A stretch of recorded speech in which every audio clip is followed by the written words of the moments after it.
It's come to my attention that the founder of Kwanzaa, Maulana Karenga, is responsible for the murder of at least 2 Black Panther Party members, as well as the torture of 2 Black women from his organization, US. If you're not familiar with COINTELPRO, which is who Karenga was working with during this time in the 60s, it was an FBI illegal surveillance organization that sent a letter to MLK telling him to unalive himself. COINTELPRO's entire operation was, again, illegal, but also it focused on civil rights or organizations on the street, including the Black Panther Party, including organizations like the Slossons that were created in Los Angeles to fight against white gangs that were running out Black people from their neighborhood. And they are also responsible for the murder of Fred Hampton. There were a total of 4 Black Panther members that were murdered as Karenga was working with this counterintelligence organization.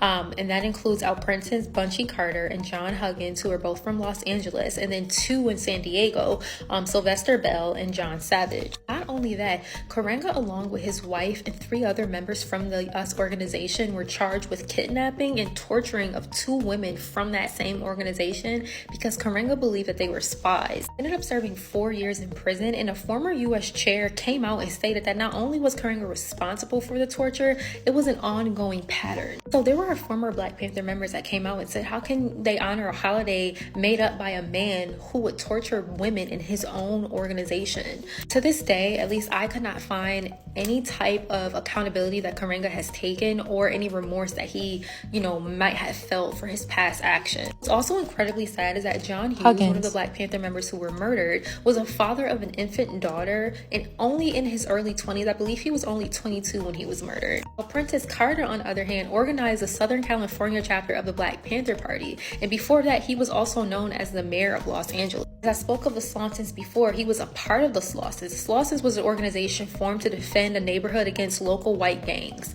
Carter, besides Fred Hampton, was one of the main targets for this illegal FBI surveillance organization simply because he wanted to politicize the Slossons, and that was something they did not want to happen. They did not want any of these organizations on the ground to have any type of political affiliation at all. What's insane is that 5 years after the first celebration of Kwanzaa is when Karenga was arrested for these charges. According to court documents, the women that Karenga had tortured were whipped with cords, beaten with batons, and seared with irons while they were unclothed. What's also insane to me is that none of the reliable sources that I used to make that video ever mentioned anything about Karenga or any of this stuff that he had been charged with. What's interesting to me is that while doing my research, none of this stuff comes up. Even when you look up Karenga's name, they just talk about how he's a professor, because once he got out of jail, actually he was out on parole in 1975 and he went to complete his doctorate and now he's a professor. Was a Black woman's safety not as important as the visibility of Kwanzaa? And don't get me wrong, Kwanzaa is bigger than its founder. I mean, you have the principle of cooperative economics, and this is why we buy Black, right? We can acknowledge the beauty behind Kwanzaa, but I do think that while doing that, we should acknowledge the heinous acts that the founder has done.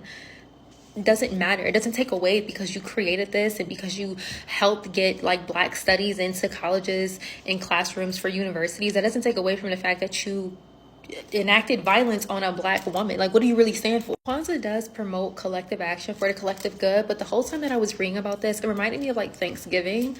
And the reason why I say that is because we are taught in school that Thanksgiving is when the Pilgrims and the Native Americans came together and they had corn and a cornucopia. And no, millions of Native Americans were murdered under the hands of the United States of America. It is the day of mourning. So you can celebrate and be thankful for having your family, having vital health, having a roof over your head, but still acknowledge the history behind that day. And I think that's what we should do with Kwanzaa as well.